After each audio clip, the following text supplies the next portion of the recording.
Bonjour tout le monde et bienvenue à cette nouvelle émission de Vue de chez vous. Cette semaine encore, nous allons vous présenter 5 différents reportages, entrevues qui ont été réalisés dans le confort de notre foyer. Vous pourrez en apprendre un peu plus sur comment les gestionnaires de la Bulle Boutique ont géré la crise de la COVID-19. Et débutons avec mon reportage réalisé avec le propriétaire du Sto Gym. Comme vous savez, les gyms ont pu réouvrir il y a un peu plus d'une semaine. Nous allons discuter de comment se déroulent les entraînements maintenant. Bonjour, bienvenue à Vue de chez vous. Ça fait plaisir de pouvoir vous rencontrer pour parler finalement de l'évolution de votre gym avec la pandémie qu'on a connue et qu'on connaît toujours, évidemment. Comment ça s'est passé dans les derniers mois pour vous? Bon, ben dans les derniers mois, pour ce que je fais, moi, l'entraînement avec les contacts physiques, ben, j'étais en bas de la liste pour les réouvertures. Moi, le gym, il est à partir du 15 août prochain. Tous les appareils appartiennent à la ville de Stoneham. Donc, c'est eux qui vont continuer, qui vont faire la continuité du gym selon leur façon à eux. Moi, ce qui est important pour moi, c'est mon école de karaté, mon école de kickboxing, puis mes cours de boxe qui sont à la Paleste sportive. Je donne ces cours-là depuis 13 ans déjà. J'ai une belle clientèle. J'ai recommencé lundi pour les cours réguliers. Donc, ça fait un peu plus d'une semaine maintenant. Est-ce que vous avez remarqué un engouement lorsqu'on a annoncé la réouverture? Les gens, il y avait hâte de venir vous retrouver, là. C'est sûr que moi, mes élèves de karaté, surtout, c'est en majorité, j'ai des adultes, j'ai beaucoup d'enfants. Et les enfants ont besoin de bouger. La semaine dernière, j'ai fait un appel avec l'approbation de la ville de Stoneham. J'ai fait un appel pour ceux qui voulaient venir s'entraîner sur le terrain de soccer. On n'était pas loin d'une trentaine, fait que je pense que le monde avait hâte de bouger un petit peu. Là, présentement, j'ai recommencé lundi mes cours. Il y a des consignes, c'est sûr, mais c'est pas compliqué. C'est des consignes sanitaires qu'on va devoir s'habituer avec. Lavage de main le plus réel.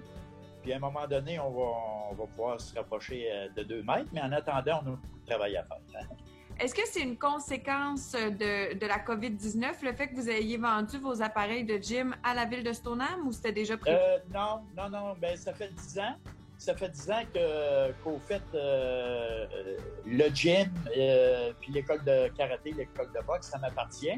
Je suis tout seul à mener ma business. Fait que c'est un petit peu trop pour moi. Puis la ville avait accepté d'accepter mes appareils. Mais le COVID m'a tué, là. Je suis pas le seul. Moi, j'ai une porte de sortie parce que la ville m'avait acheté mon gym, mais j'aurais pas pu continuer. Justement, comment on vit ça comme entrepreneur? Ça a été des semaines, des mois très difficiles, j'imagine. Ah, ben moi, voyant au mois de mars de la façon que ça se passait, puis j'ai des amis qui sont au gouvernement provincial. Fait qu'en discussion, ils m'ont dit que probablement que je serais dans les derniers de la liste. Donc, il fallait que je me revire de bord et que je me trouve du travail parce qu'il faut que je gagne ma vie. Parce qu'avec le karaté, le kickboxing et la boxe, c'est une passion. C'est pas pour faire des sous, là. C'est surtout une passion d'entretenir mon école de karaté puis de continuer à pratiquer moi-même. Je suis actif en karaté à toutes les semaines. Mais le karaté, c'est une passion. Tant que je vais avoir la santé pour enseigner aux jeunes, surtout, comme je dis à mes enfants des fois, ben le temps que les jeunes sont avec moi, ils sont pas ailleurs. C'est vrai. Ouais. C'est intéressant aussi de parler de votre parcours parce que depuis toujours, l'activité physique est au cœur de votre vie. Ouais. Le hockey, le karaté, les arts martiaux. Baseball aussi. Ouais. Mais vous avez passé dans des ligues importantes en plus. Parlez-nous donc de votre parcours. Ben, j'ai hockey, baseball, j'ai joué junior majeur. Au fait, pour l'amour du sport. Moi, personnellement, j'aime beaucoup la compétition. Tout ce qui est compétition. Fait que je me suis valorisé, moi, en tant qu'individu, je me suis valorisé dans le sport. J'ai canalisé mes énergies positives et négatives dans le sport. Ça a l'air d'être important pour vous, les jeunes, hein? Ça vient souvent dans votre discours. Oui. J'aime aider les jeunes parce que moi, de la génération que je viens, même jeune, on était très, très bien encadrés par des bons entraîneurs. Le sport, j'ai trouvé parce que personnellement, les problèmes que j'ai eu des problèmes personnels étant plus jeune. Et vous voyez, j'ai canalisé mes énergies, moi, dans le sport, dans les sports qui est de défoulement. Toutes sortes de sports, moi, je me suis retrouvé là-dedans. Je me suis retrouvé beaucoup dans le karaté. Tout ce qui était motivant pour moi, tout ce qui était compétition, m'attirait. Ah, c'est génial. Pour ce qui est des détails pour les cours, est-ce qu'on peut intégrer votre formation à n'importe quel moment? Oui. En tout temps, vous pouvez m'écrire sur encore le Facebook Slow Gym ou vous pouvez communiquer avec moi par cellulaire ou par texto. Je prends les abonnements en tout temps pour le karaté, la boxe. C'est abordable. On a du plaisir à le faire, bien entendu. Puis, toute la population de Stoneham et des environs sont les bienvenus.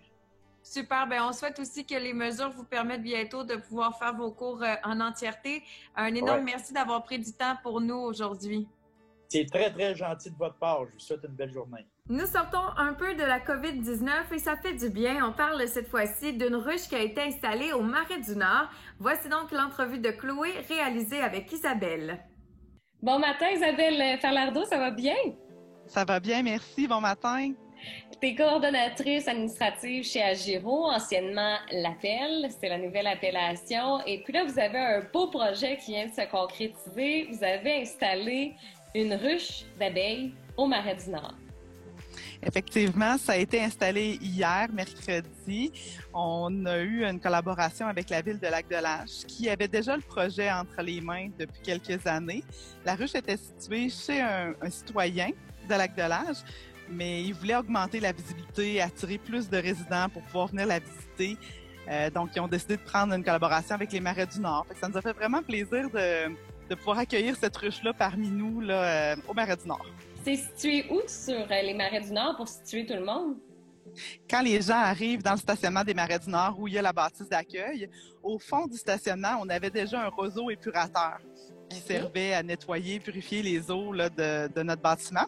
C'est à cet endroit-là qu'on a pu installer la ruche avec une belle affiche de sensibilisation aussi pour expliquer un peu là, le projet. Mais c'est quand même de la gestion aussi, ça prend des gens pour s'en occuper. Est-ce que vous aviez déjà l'expertise pour faire ça chez Agiro? C'est un projet clé en main qui est déployé par une compagnie qui s'appelle Alvéole. Alvéole s'occupe de plusieurs ruches urbaines sur le territoire. On m'a dit qu'il y en avait 2 à la souche aussi sur notre territoire. Peut-être qu'il y en a d'autres que je connais pas. Alvéole s'occupe de venir entretenir la ruche à toutes les 3 semaines. D'ailleurs, si les gens surveillent le site Facebook de Marais du Nord et d'Agiro, on va publier les thématiques parce que chaque fois qu'ils viennent faire un entretien de la ruche, on en profite pour faire un petit atelier d'à peu près 40-45 minutes. Puis, on peut voir les abeilles, puis ils vont donner des explications là, sur la ruche. Une autre question que vous devez vous faire demander, c'est s'il va y avoir du miel aussi, j'imagine. Effectivement, l'hébergement d'une ruche permet 100 pots de miel. C'est la ville de Lac-de-Lage qui va pouvoir les mettre en vente à ses citoyens. C'est un peu le petit nanan de fin de saison qui va arriver là, dans des pots identifiés au nom de la ruche. Il faut mentionner, c'est ça que vous êtes ouvert, par exemple, les Marais du Nord depuis quelques temps. Vous avez pris certaines mesures, j'imagine, en raison de la COVID aussi. Oui, la période du COVID nous a permis de renforcer notre système informatique là, pour la réservation en ligne. Donc, on encourage les gens à réserver en ligne avant d'arriver. Ça leur permet de recevoir un petit code QR par courriel. Ils arrivent à l'accueil, on scanne, puis ils peuvent se promener dans les sentiers. On a même recommencé la location de canots cette semaine. Donc, on est ouvert, les sentiers sont accessibles. On a mis des affiches de sensibilisation, surtout quand les gens rencontrent, qui essaient de respecter le 2 mètres, parce qu'il n'y a pas possibilité de faire des sens uniques dans les Marais du Nord. Là. C'est des sentiers où on peut croiser, mais c'est un espace extérieur. Les gens sont très autonomes dans leurs décisions. Mais les gens sont super contents. L'achalandage est monstre. Je dirais qu'on a beaucoup de monde qui vient au Marais du Nord présentement. Donc, on invite les gens à venir vous voir sur place et aussi sur votre page Facebook. D'ailleurs, il y a une mini-série web qui sort présentement, des épisodes que vous allez sortir tout au long de l'été. Ça consiste en quoi? On a notre coordonnatrice scientifique, Mme Sonia Bejmel, qui fait 4 mini-conférences sur le web pour faciliter l'information envers nos gens. On a profité du COVID pour essayer de se déployer un petit peu sur les réseaux sociaux. Donc, c'est à suivre sur Facebook, là, les 4 capsules informatives. Il y en a une de passée, mais ça touche toute la sensibilisation au niveau de l'eau potable et du bassin versant. Est-ce que vous avez d'autres activités planifiées pour cet été? On devrait avoir aussi une petite vente de végétaux au mois d'août. Ça a été très populaire, Oh! là, celle qu'on a fait il y a quelques semaines. Fait que si des gens ont manqué la vente de végétaux, de suivre le site Facebook pour pouvoir en profiter, ça risque d'être une distribution autour du 22 août. Génial! Donc, on invite les gens à venir vous voir puis à visiter votre page Facebook, le site Internet, l'infolettre aussi, important de s'abonner pour avoir toutes les nouvelles parce que maintenant, ça se passe en électronique. Merci beaucoup puis je vous souhaite un bel été. Merci! C'est l'été, on a eu des grosses chaleurs depuis le début de celle-ci. On discute avec Alicia et le propriétaire de La Souche à Stoneham et Tewksbury, de leur microbrasserie, leurs nouveaux produits et aussi de comment ils se sont adaptés à la crise sanitaire. Antoine, je suis très heureuse de te parler aujourd'hui. Puis, je sais que tu as grandi au Lac-Beauport, tu es biologiste de formation. Puis, j'étais très curieuse de savoir, premièrement, le lien entre la biologie. Tu t'es aventuré, là, quand tu es sorti de l'université, dans le monde de la bière. Comment ça s'est fait? Ah, comment ça s'est fait? Bien, le lien est vraiment là. Je veux dire, la fermentation de la bière, c'est un processus biologique, chimique, physique. Tout est là. Puis moi, ça a rejoint tout de suite mon amour pour la science quand j'ai commencé à brasser. Là, je me suis mis à comprendre plein d'affaires, faire plein de liens, puis il y a les lectures qui en partent, puis bon. Fait que ça a piqué beaucoup mon intérêt. Puis moi, j'étais en biologie générale, j'ai fait une maîtrise en biologie végétale appliquée, c'est comme de l'agroforesterie, là, c'était des études en forêt. Puis quand j'ai terminé ma maîtrise, je me suis demandé ce que je faisais. Ça faisait des années déjà qu'on brassait de la bière avec des amis. J'ai exploré un peu l'avenue d'ouvrir une microbrasserie, puis c'était pas si compliqué que ça, puis je dirais que j'étais bien entouré à ce moment-là, puis on a surfé la vague, puis ça a donné ce que... C'était un bon timing pour tout le monde. Ouais. Et aujourd'hui, tu es à la tête avec tes associés de 2 microbrasseries. Donc, il y en a une à Stoneham et il y en a une à Limoilou. Avec les dernières semaines, les derniers mois que tous les restaurateurs ont connus, j'imagine ça a dû être difficile. Là. Comment ça s'est passé de ton côté? Il y a eu des gros challenges, surtout au début dans l'insécurité de tout le monde, là. Dans l'incompréhension, puis dans le nébuleux. Là. Il n'y a personne qui savait vraiment ce qui se passait parce que les crises sont plus ailleurs qu'ici, au final. Là. Ici, on était beaucoup dans on va faire attention pour pas qu'on se fasse rattraper par la vague du COVID. Au final, ils ont fermé les restaurants. Là, nos employés, nous, on a environ 100 employés dans nous, on a 3 entreprises, là, mais peu importe. On a quasiment 65-70 mises à pied qu'il a fallu faire. Parce qu'évidemment, les restaurants ferment, il n'y a plus de job pour personne. Après ça, c'est de rappeler les gens, puis de les conseiller un peu, parce qu'il y a des mesures qui sortent à tous les jours, des nouvelles mesures, le PCU, puis où aller chercher ça, quoi remplir. Tandis que nous aussi, on était bien dans le jus à gérer d'autres choses. Hein. Ouais. Le défi, ça a été ça au début. Par la suite, de mettre en place des mesures qui permettent de rester ouvert malgré tout, un minimum. Fait qu'on a fait du take-out. Ça nous a permis de faire des rénovations minimes à faible coût, de faire travailler un peu le staff quand même, donner un service à la communauté quand même aussi. Il y a bien du monde qui voulait avoir leur bière puis leur bouffe malgré tout, là, ce que je comprends très bien. Fait que ça a été une autre affaire qu'il fallait mettre en place. J'ai vu dans les derniers jours que vous aviez sorti une nouvelle image de marque. Donc, vous avez un peu profité de cette position pour faire créer du nouveau aussi? En fait, on était déjà en processus depuis l'automne dernier. Ça nous a plutôt libéré un peu de temps pour le finaliser, plutôt que prévu. Puis le lancer, évidemment, aussi. Fait que là, on est en train de finaliser plein de petites facettes de cette nouvelle image de marque-là, puis de mettre ça en place. Comme les nouvelles canettes vont être en commande sous peu, les nouveaux stickers, les nouvelles affiches, etc. Puis on en a profité aussi, moi et mes associés, pour faire un peu de ménage dans l'organisation de l'entreprise. C'est un bon moment pour juste s'asseoir puis voir ça de l'extérieur, puis dire OK, qu'est-ce qu'on peut améliorer, qu'est-ce qu'on trouve qui va pas bien. Parce que de toute façon, il n'y avait rien. Une fois les crises gérées, il n'y avait plus de choses à s'occuper dans le quotidien tant que ça. C'était sur pause. Ça nous a donné un peu de temps.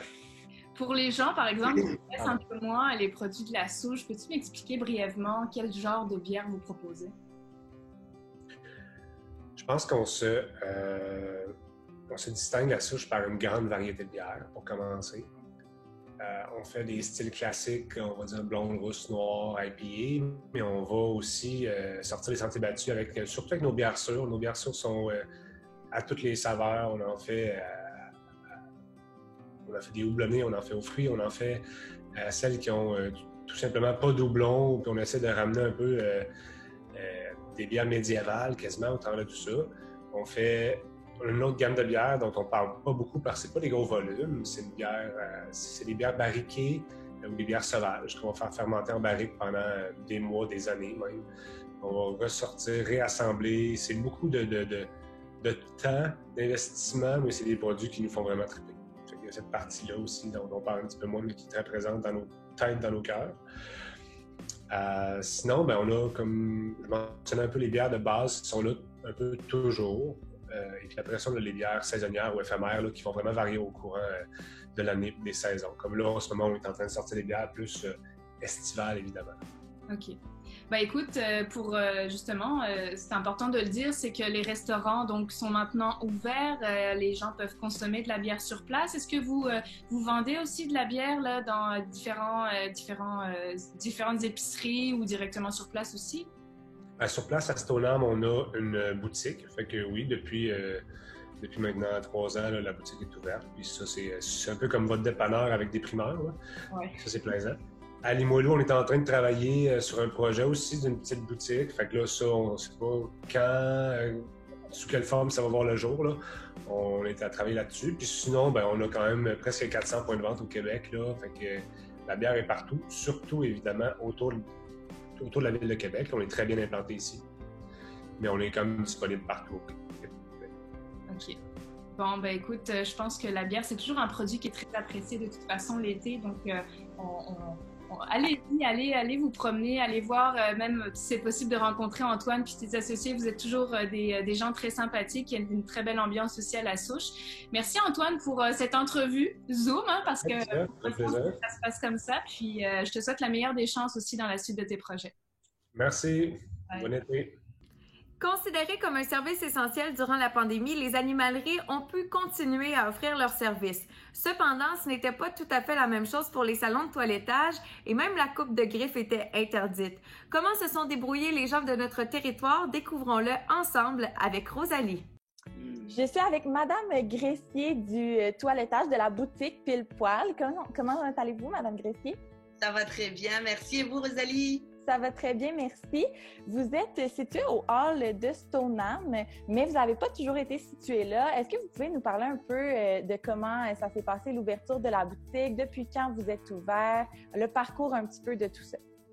Bon, alors, en fait, on a toujours été sur les halles, mais j'étais 2 locaux à côté sur ma gauche, OK? Bon, c'était donc le début de la boutique. En fait, l'aventure a démarré en 2011.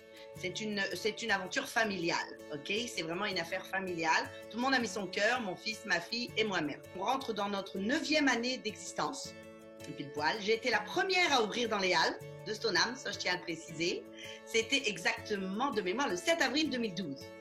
Donc depuis ce temps-là, on a évolué puisqu'on a, comme je vous ai dit, déménagé pour agrandir, la demande se faisant croissante au niveau des propriétaires d'animaux. De toutes sortes, je précise, pas seulement chien-chat, parce qu'on vend aussi de l'agricole et de plus en plus les gens s'équipent de poules à Stoneham. Donc on vient aussi aux besoins agricoles, aussi bien de la ripe que de la nourriture pour poules, pour chevaux, pour lapins, ainsi de suite. Donc c'est ça exactement Pile Poil, une affaire de famille qui roule, qui roule et qu'on espère qu'il durera encore bien longtemps. Et vous me parlez d'affaires de famille. Comment vous avez fait pour décider de faire une boutique pour les animaux? Est-ce que vous êtes des amoureux des animaux dans votre famille? Oui. Moi, je vous dirais que j'ai baigné dedans depuis que je suis toute petite. On a vraiment, au début, on avait l'idée de faire une pension, ok, plus d'ouvrir une pension. quoi qu'il en soit, on s'est plus tourné vers le commerce de détail, mais où on a tout de suite accepté les animaux dans la boutique. Et en même temps, bon, ma fille a étudié dans le domaine, ok. Donc, je vais pas le cacher, c'est elle qui m'a formée au niveau de ce travail, plus mon vécu, comme je vous dis, au niveau des animaux. En France, j'ai eu de tout, hein, je ne le cacherai pas, j'ai touché à toutes sortes d'animaux. Et voilà, donc j'ai transmis ça à mes enfants aussi.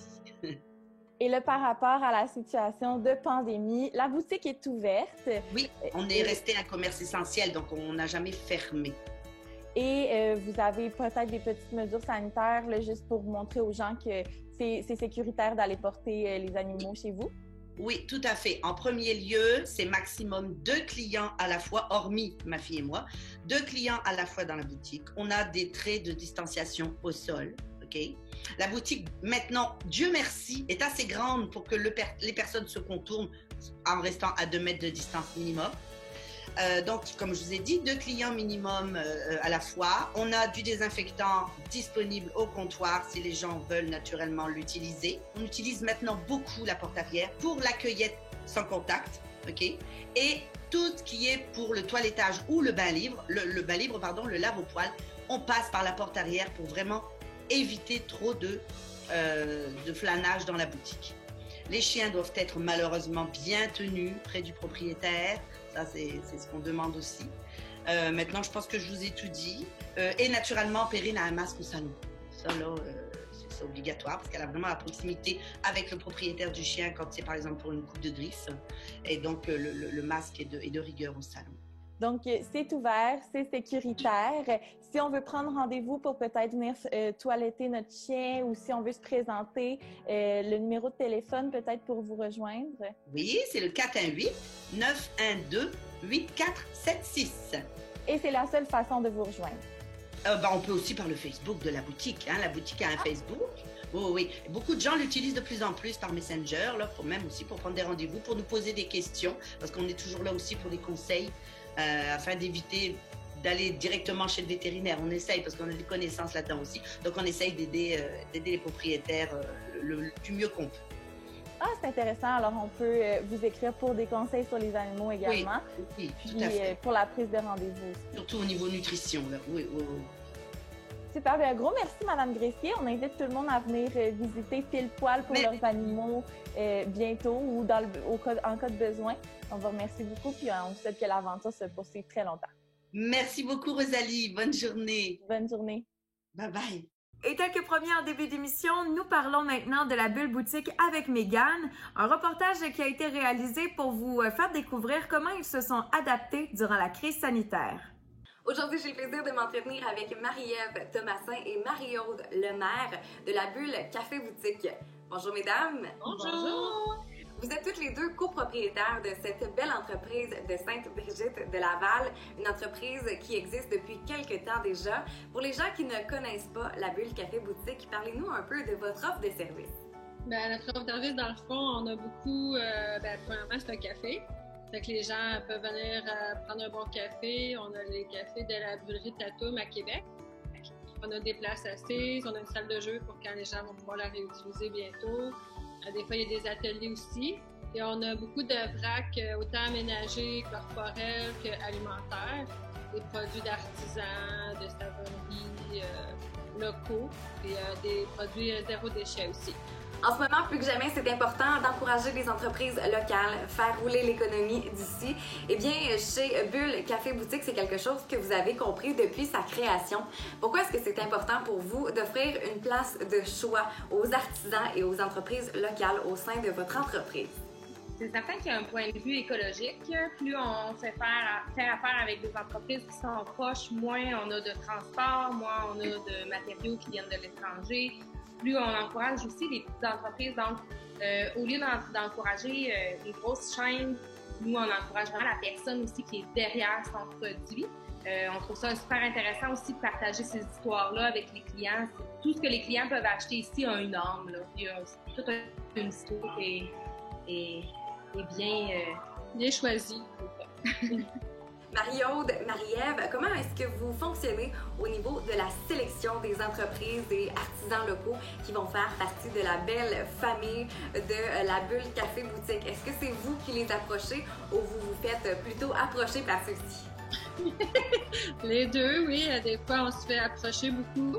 Puis des fois, nous, on voit passer des choses, on a des coups de cœur ou on recherche quelque chose de plus particulier. Fait qu'on fait nos recherches aussi.